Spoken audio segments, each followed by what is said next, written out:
வணக்கம். எனது பெயர் மாதுளன் சத்தியேந்திரன்.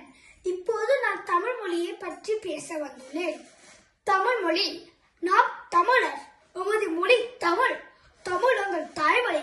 உலகில் மிகவும் பழமையான மொழி தமிழ் மொழி. நீண்ட காலமாக எழுதப்பட்டு வரும் மொழியும் இதுதான். உயிரும் மெய்யும் தான் நமது முதல் எழுத்துகள் என வரையறை செய்துள்ளார் தொல்காப்பியர்.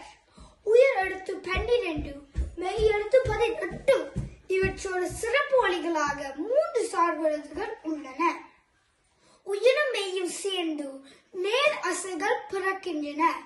உயிர் எழுத்துக்களே ஒலிப்பான், அளவூட்டான், குறில், நெடில் என்று வகைப்படுத்தினர்.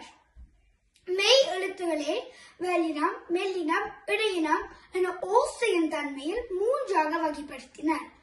தமிழ் என்ற சொல்லில் உயிர், வெள்ளினம், மெல்லினம், இடையினம் ஆகிய 4ம் உள்ளன. இதுவே எமது மொழியின் பேருக்குரிய சிறப்பாகும். எமது தாய்மொழி நிலை பெற நாம் தமிழையும் கற்போம்,